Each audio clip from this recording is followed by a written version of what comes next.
देवदर्शनासाठी स्थान दर्शनासाठी निघाला हा खूप आनंदाची गोष्ट आहे, भाग्याची गोष्ट आहे. जीवनामध्ये माणसाला वेळच नाही. कुठे वेळ आहे कुणाला? प्रत्येक जण आणि शहरामधला माणूस असं वेळेमध्ये बांधलेला असतो. 8 ते 10 ते काम झालं पाहिजे, 10 ते 12 पुन्हा ड्युटीला गेलं पाहिजे, तिथून पुन्हा घरी आलं पाहिजे, घरून एक पुन्हा दुसरे उद्योग केले पाहिजे. जीवनामध्ये सगळे माणसं आपण व्यस्त आहोत, कुणालाही वेळ नाही. पण तुम्ही जो वेळ काढला संसारातला प्रपंचातला, किती दिवसाचा प्रवास तुमचा?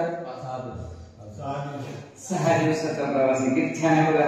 6 दिवस तुम्ही आता अगदी अनुसरल्यासारखे आहात, दीक्षा घेतल्यासारखेच आहात. फक्त कपडे नाही म्हणून काय झालं, पण 6 दिवस का होईना पण तुम्ही देवाचे झालेले आहात. आणि महत्वाचं म्हणजे देव दुर्लभ का? आणखी देव दुर्लभ का? देवाचे दाखविता दुर्लभ. देव तर दुर्लभच आहे, देवाला आठवणारा त्याहून दुर्लभ आहे आणि देवाला दाखवणारा सुद्धा दुर्लभ आहे. संतांनी या बाबाजींनी तुम्हाला तिचे स्थान दर्शन तुम्हाला करवणार आहात. हा नांदेडचा परिसर जो आहे, हा नांदेडचा परिसर सर्वज्ञ श्री चक्रधर स्वामींच्या पदस्पर्शाने कण पवित्र झालेला आहे.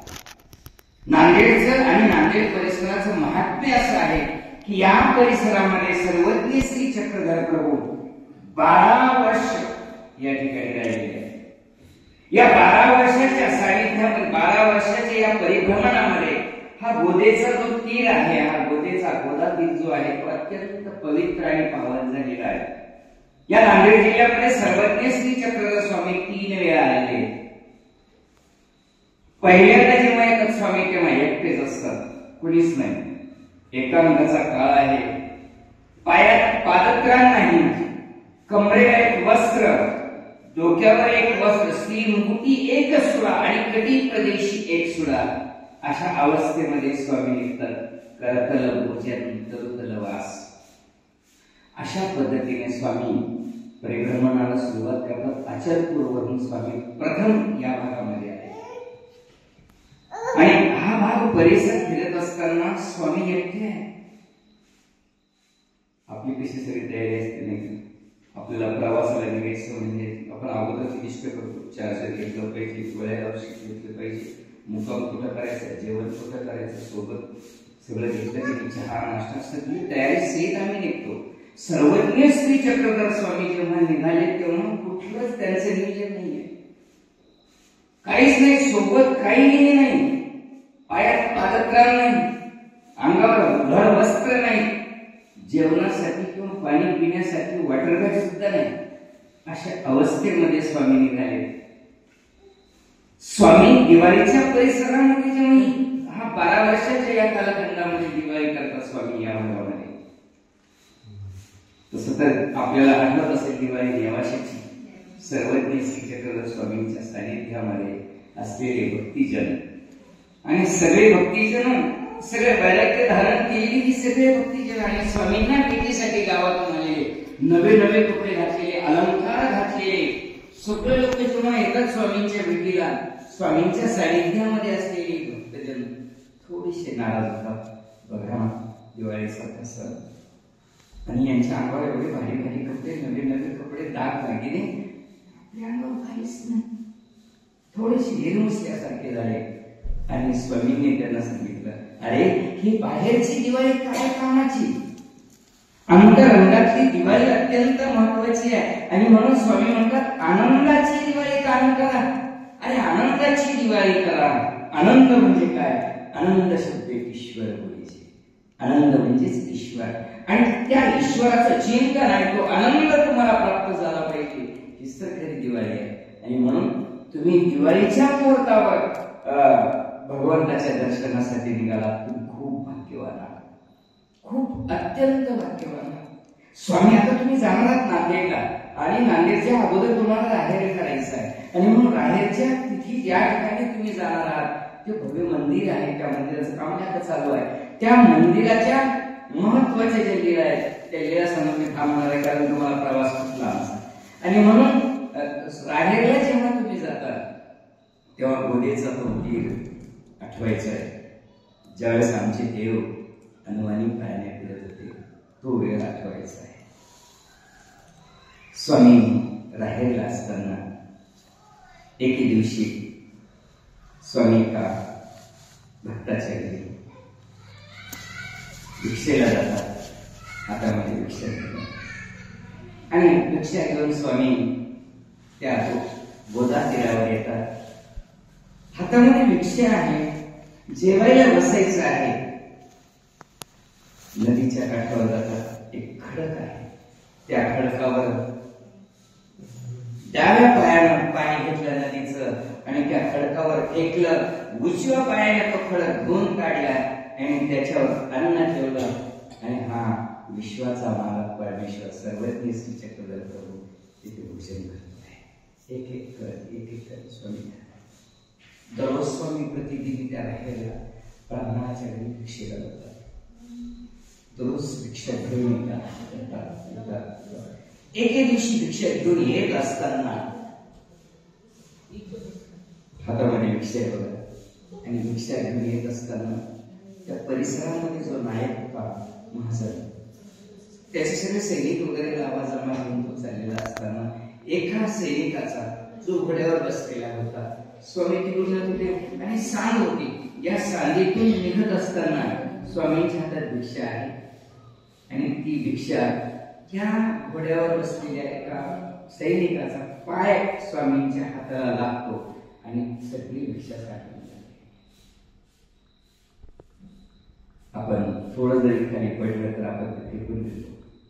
स्वामी तिथेच बसले आणि एक एक कण भिक्षा स्वामी तो सेवन करतायत.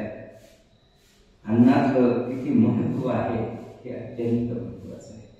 सर्वज्ञ श्री चक्रधर स्वामी डोमेग्रामला भक्तीजनांना सांगतात, ऐशी अनु सांगावे ते काही तुमची दाई. अरे तुम्ही भिक्षा मागून आणता आणि असं बाहेर फेकून देता. जे तुमच्यासाठी स्वयंपाक करतात ते काही तुमचे नौकर आहेत का? असं केलं नाही. हे भिक्षा पवित्र आहे. आणि म्हणून स्वामींनी जे आम्हाला निरूपण केलं ते आधी कृतीतून करून दाखवलं. आधी केले मग सांगितले. स्वामींनी सगळं अस्थिपरीचा आचार स्वतः करून दाखवलेला आहे. आणि मग तो एक एक करत खात असताना दांडीमध्ये बसलेला तो नायक आल्यानंतर त्याने बघितलं. त्याने लगेच पालखी खाली ठेवली आणि सांगितलं, श्रीजी स्वामी हे खाली पडलेलं अन्न खाऊ नका. पण स्वामी भोजन करताय. तो स्वामींना सगळं ते अन्न उचलून देतो आहे. स्वामींना त्यांनी विनंती केली, जी माझ्या आवाराशी माझ्या वाड्यामध्ये स्वामीला मंडळी ह्याच राहेरमध्ये एक वामन पेंडी नावाचा ब्राह्मण आहे. आणि या ब्राह्मणाची पत्नी दररोज स्वामींना त्याने 1 महिन्याचा दंडवत घातलेला. देवा, जोपर्यंत तुम्ही इथे आहात तोपर्यंत माझ्या घरची भिक्षा घ्यायची. स्वामी जायचे, भिक्षा घ्यायची आणि घ्यायची. एके दिवशी तिला कुठला तरी आजार होतो आणि त्या आजारामध्ये तिचा मृत्यू होतो. स्वामी पिंपळाच्या झाडाखाली बसलेले आहे. राहेरचं मुख्य मंदिराच्या बाजूला जे स्थान आहे त्याला मृत्युंजय स्थान असं म्हणतात. त्या स्थानापाशी स्वामी बसले तेव्हा तिथे पिंपळाचं झाड होतं.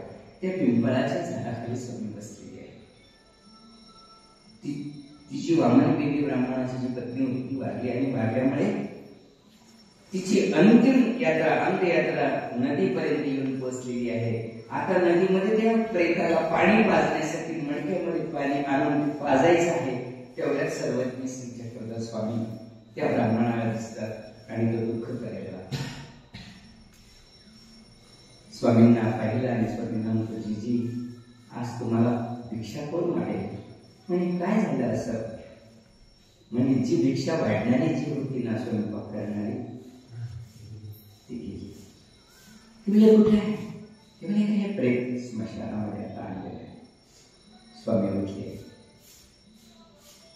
स्वामी जातात आणि झोपलेल्या माणसाला जसं उठवतात तसं स्वामींनी तिची हनुवटीला धरलं आणि उठवलं.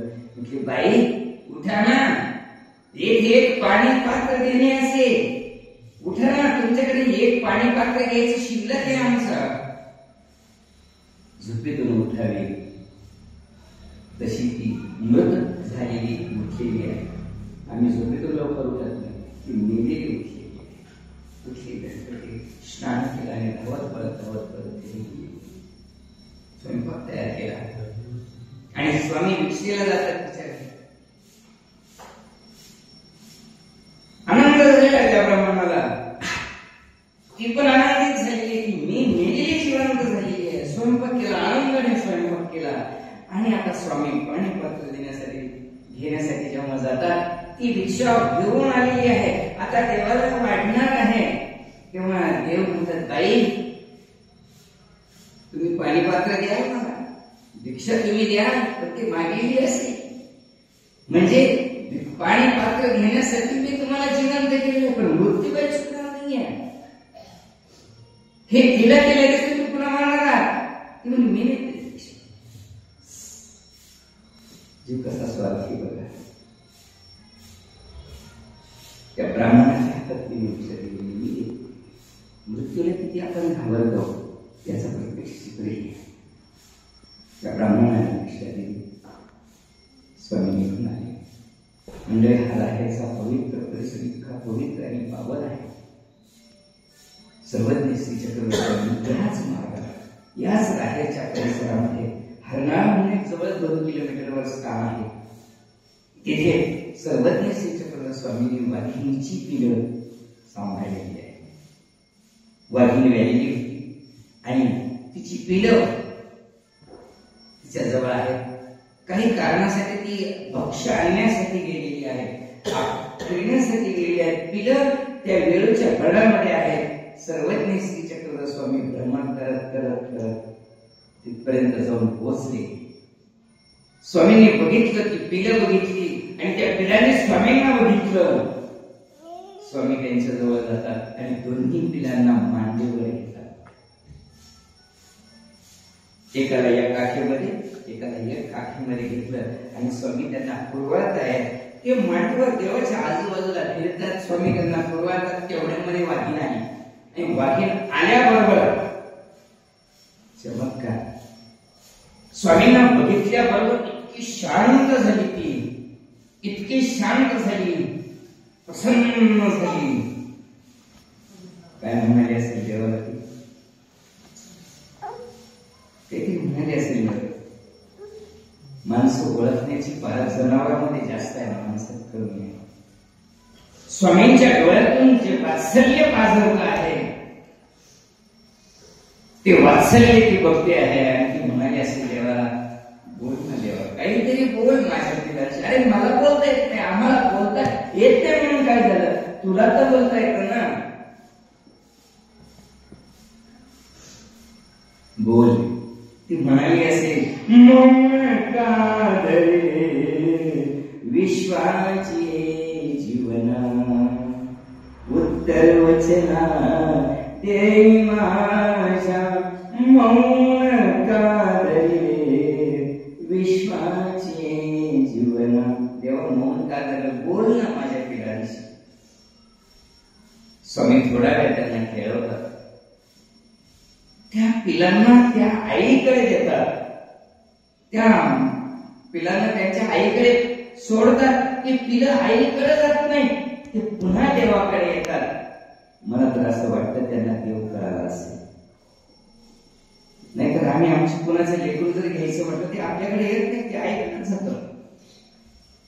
पण ही वाघिणीची पिलं स्वामींच्याकडे पुन्हा पुन्हा येतात. स्वामी म्हणतात बाई माई सांभाळ तुझी पिलं. स्वामी त्यांना म्हणतात. किती सुंदर असेल चेहरा स्वामींचा. स्वामींना बघितल्याबरोबर वाघीण शांत झाली. विलक्षण सौंदर्य स्वामींच्या चेहऱ्यावर आहे. स्वामींना पाहिल्याबरोबर वाघीण शांत होते. इतका सुंदर चेहरा स्वामींनी बनवलेला आहे स्वतःचा. आपल्याला चेहरा बनवता आला पाहिजे. आमचा चेहरा कसा आहे? आमच्याकडे कुत्र्याने जरी पाहिलं तर कुत्र सुद्धा गुरगुर करते आपल्याकडे.